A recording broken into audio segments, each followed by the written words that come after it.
Parade करेंगे भाई outer ring road पे। और मैं आपको बता दे रहा हूं, सरकार में ताकत नहीं है कि हमारी इस परेड को रोक सके, और अगर है तो ताकत लगा ले, उसे पता लग जाएगी। ठीक है जी। किस बात का उल्लंघन? अबे सरकार सब चीज का उल्लंघन कर रही है, मोदी जी सब चीज का उल्लंघन कर रहे हैं, हम इतना सा भी उल्लंघन ना कर सके? ये किसी चीज का उल्लंघन नहीं है। आप देखिए कि जो कानून है वो सब पे समान रूप से लागू होता है, मोदी जी पर भी, सरकार पर भी और जनता पर भी। अगर मोदी जी सारे काम कर सकते हैं, कोरोना में देश को बंद रखते हैं लेकिन बिहार में चुनाव करवाते हैं, कोरोना में देश को लॉकडाउन में रखते हैं लेकिन राम मंदिर का भूमि पूजन करते हैं, और बिहार के चुनाव के बाद जश्न मनाते हैं, तो उन्हें सारी चीजें करते हैं। वो सारी सरकार खोल के रखी है, पीछे से पीछे के दरवाजे से किसानों को और पूरे देश को तबाह करने वाले कानून ले आए, उनको माफ है सारे। राष्ट्रपति को तो खून माफ है, प्रधानमंत्री को थोड़ी माफ है भाई। इसलिए कानून का सम्मान सबको करना चाहिए, और हम लगातार सम्मान करते आ रहे हैं। और इसीलिए हमने पुलिस से कहा है, सरकार से कहा है कि हमें उसकी अनुमति दी जाए। हालांकि मैं आपको बता देना चाहता हूं, अनुमति की कोई जरूरत नहीं होती। जब देश का संविधान आपको ये इजाजत देता है कि आप कहीं भी शांतिपूर्वक तरीके से, बिना हथियार के, लोकतांत्रिक तरीके से आंदोलन कर सकते हैं, आवाज उठा सकते हैं, उसमें परमिशन की जरूरत नहीं है। लेकिन सरकार बीजेपी की है, देश में भी और प्रदेश में भी सरकारी गुंडागर्दी चरम पर है, पुलिस का बेवजह इस्तेमाल किया जा रहा है, गलत इस्तेमाल किया जा रहा है। तो जो मन में आ रहे हैं कर रहे हैं। आप मुझे बताइए, जो किसान आंदोलन में भाग लेने आ रहे हैं उनको क्यों रोका जा रहा है? उन किसानों के घर पे उनसे जबरदस्ती 1-1 लाख के, 50-50 लाख के मुचलकी क्यों भरमाए जा रहे हैं? जब सुप्रीम कोर्ट कह रही है कि सबको अधिकार है, संविधान में अधिकार है, क्यों रोक रहे हैं आप? क्यों उनके नंबर नोट कर रहे हैं? क्यों उनके यहाँ नोटिस भिजवा रहे हैं? क्यों उनकी जमीनों की आप जांच पड़ताल कर रहे हैं, उनकी नपत कर रहे हैं? क्या मतलब है इस बात का? क्या ये सरकारी गुंडागर्दी नहीं है? तो सरकार अगर ये लगातार गुंडागर्दी करती रहेगी, कानून का उल्लंघन करता रहेगी, तो क्या हमने हाथ में चूड़ियां पहन रखी हैं क्या? इसी बात के लिए है क्या? रोकेंगे नहीं क्या? निश्चित रूप से रोकेंगे, अगर सरकार अपनी हरकतों से बाज नहीं आती है। वकील साहब, आप बार बार संविधान की बात कर रहे हैं, फंडामेंटल राइट्स की बात कर रहे हैं। ये सरकार तो संविधान को मानती नहीं है। इस सरकार के राज में तो संविधान जंतर मंतर पर चलाया जाता है, तो आप कैसे कह सकते हो कि संविधान की बात? नहीं, मैं तो संविधान की बात कर रहा हूँ, क्योंकि संविधान फॉर्मली रूप से अभी खत्म नहीं किया। और ये बात जो आप कह रहे हैं बिल्कुल सही कह रहे हैं। ये इस देश की जनता को सोचना था।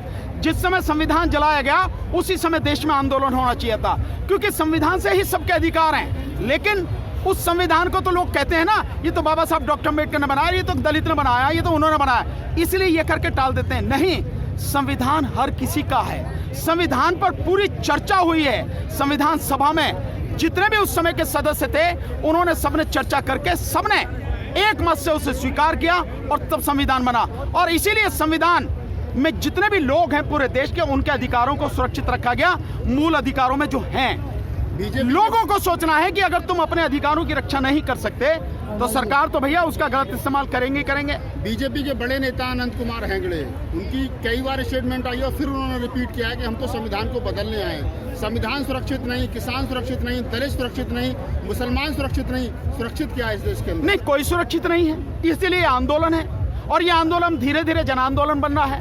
अब इसके बाद में निश्चित रूप से बहुत कुछ सुरक्षित होगा, इसीलिए है। और जो संविधान को बदलना है उन्हें ये ध्यान रखना चाहिए, अनंत हेगड़े हो या कोई भी हो, संविधान बदलेगा या नहीं बदलेगा ये तो बाद की बात है।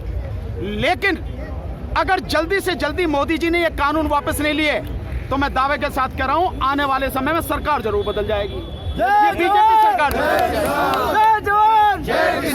ये लड़ाई कानून बदलने की है, सत्ता बदलने की है, व्यवस्था बदलने की, अभी तक ये क्लियर नहीं हो पा रहा है। नहीं, ये लड़ाई इस देश को कुछ जो लोग हैं इसको लूट रहे हैं, या कुछ लोग इस देश को हिंदू राष्ट्र की घोषणा करने के लिए जो तैयारी कर रहे हैं, जो उनके दिमाग की गंदगी है, जिसे थोपना चाह रहे हैं, देश पर लादना चाह रहे हैं और पूरे देश को तबाह करना चाह रहे हैं, उन लोगों से इस देश को बचाने के लिए इस देश की आज़ादी की दूसरी लड़ाई है। और जब आज़ादी की लड़ाई होती है तो उसमें बहुत कुछ सही होता है, और जो गलत है उस बहुत कुछ गलत को साफ किया जाता है। एक बड़ा सवाल उठता है, जब देश के अंदर दलित आंदोलन करता है तो नक्सली और माओवादी, मुसलमान आंदोलन करता है तो पाकिस्तानी, किसान आंदोलन करता है तो खालिस्तानी। ये 90% जनसंख्या जो है देश की, ये खालिस्तानी, पाकिस्तानी, नक्सली, माओवादी। फिर ये जो 10% लोग बसते हैं, ये राष्ट्रभक्त कैसे? नहीं, मैं वो राष्ट्रभक्त है ही नहीं। वो तो कह रहे हैं अपने। नहीं, उनका क्या मतलब सर्टिफिकेट बांटेंगे वो? मतलब जैसे मन में चाहे ठप्पा लगा के रख लो, मेरी सर्टिफिकेट ये है, जैसे मोदी जी की वो दिखाते रहे, मैं डिग्री दिखाते रहे, मैं गृहमंत्री दिखाने में। देखिए, वो कुछ भी कर सकते हैं क्योंकि आज सत्ता उनके हाथ में।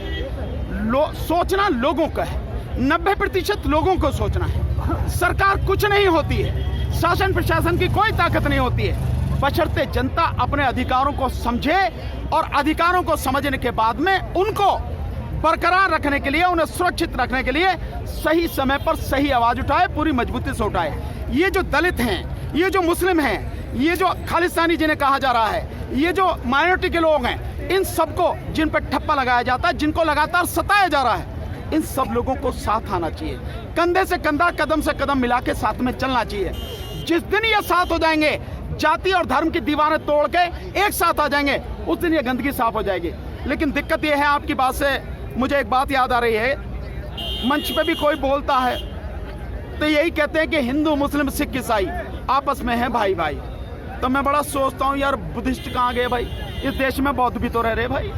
मैं सोचता हूँ जैनी कहाँ गए भाई? जैन भी तो रह रहे यहाँ पे, यहाँ सिख भी रह रहे भाई, यहाँ पारसी भी रह रहे भाई, और कहाँ गए? तो लोगों को ये नारा बदलना चाहिए। दूसरा, जो हिंदुस्तान की बात करते हैं, ये देश हिंदुस्तान नहीं है, ये देश भारत है। संविधान में भारत डिक्लेयर किया गया है, इसलिए हमें बीजेपी की, आरएसएस की भाषा नहीं बोलनी, क्योंकि वो हिंदू और हिंदुस्तान की बात करते हैं। हमें भारत की बात करनी है। और जैसा बाबा साहब डॉक्टर अम्बेडकर ने कहा था, मैं प्रथमतः भारतीय हूं और अंततः भारतीय हूं, यानी पहले भी भारतीय हूं और आखिर में भी मैं भारतीय हूं। जब हम भारतीय बन के सोचेंगे, अपने अधिकारों की रक्षा करने के लिए इकट्ठे हो जाएंगे, तब ये सारी गंदगी साफ हो जाएगी। और ये करना पड़ेगा, नहीं तो एक एक करके सब पिटेंगे। तो जो आपको लगता हो पिटना हो तो पिटते रहो। घर पड़ोसी का जल्ला है, आप आग बुझाने मत जाओ, आपके घर में भी आग लगेगी। अगर आप आग बुझाने जाओगे, निश्चित रूप से आपका घर सुरक्षित हो जाएगा। इसलिए सारे लोग इकट्ठे हो जाओ, और जो असली गंदगी है, जो मैं कहूँ कि कोड़ है इस देश के लिए, जो कोड़ है, इस कोड़ को, इस गंदगी को साफ करो। इस आंदोलन का क्या भविष्य देख रहे हो? बहुत बढ़िया भविष्य। इस आंदोलन का भविष्य स्वर्णिम भविष्य है, स्वर्णिम अक्षरों में लिखा जाएगा। और इस आंदोलन से किसानों के जो कानून है, ये तो वापस होंगे। एमएसपी कानून बनेगा ही बनेगा। आने वाले समय में ये जो गंदगी, मैंने कहा ना कि बीजेपी, आरएसएस, ये पूरी गंदगी साफ होगी, सरकार साफ होगी। जो आज समझ रहे हैं कि तुम जो चाहोगे कर दोगे, उनका नामो निशान मिट जाएगा, पता भी नहीं लगेगा। इस आंदोलन का भविष्य बहुत अच्छा है, और मैं मानता हूं उसके बाद, आंदोलन के बाद देश बहुत तरक्की करेगा। अच्छे लोग राजनीति में आएंगे। मैं अभी भी कहता हूं, अच्छे लोगों को राजनीति में आना चाहिए। अगर राजनीति की गंदगी साफ करनी है तो अच्छे लोग राजनीति में आएंगे, और उसके बाद में ये राजनीति भी अच्छी होगी। हाँ बिल्कुल, आप ईवीएम की जो बात कर रहे हैं, 26 तारीख को जो किसानों ने ट्रैक्टर परेड का ऐलान कर रखा है, पुलिस से अभी बात नहीं हो पा रही है, पुलिस इजाजत देने के मूड में नहीं है। सरकार हाथ खींचे, सुप्रीम कोर्ट का आपको पता है क्या कहा है। ऐसे में 127 पॉइंट निर्धारित किए गए हैं दिल्ली में, जिनको बंद किया जाएगा दिल्ली में एंट्री के लिए। आपको नहीं लगता कि पुलिस के साथ टकराव, एक तरफ मतलब खून खराबा हो सकता है, देश की छवि खराब होगी? आंदोलन में टकराव होता ही है, इससे कभी इनकार नहीं किया जा सकता। और जिन पॉइंटों की बंद करने की बात कर रहे हैं, ये एक बंदर की खिड़की देखिए, दांत निकाल के करता, ऐसे कर दूंगा की करता, ये सब वो बंदर वाली घुड़की है, बंदर की घुड़की है। इस पॉइंटों को बंद करने से एक भी किसान और कोई भी किसान लीडर डरता नहीं है। और पहले ही हाथ जोड़ के बताया जा चुका है कि हम शांतिपूर्वक परेड करेंगे मींस करेंगे। इसलिए पुलिस से इतना निवेदन है कि इसमें कोऑपरेट करें। अगर वो बंद करेगी, हम तब भी रुकेंगे नहीं, परेड तो होगी ही, हर सूरत में होगी। और आप देखना, आने वाले कुछ समय बाद ही, जो 26 तो अभी दूर है ना, उससे पहले ही पुलिस निश्चित रूप से इसको हरी झंडी दिखाएगी, परमिशन देगी। भारत माता की! भारत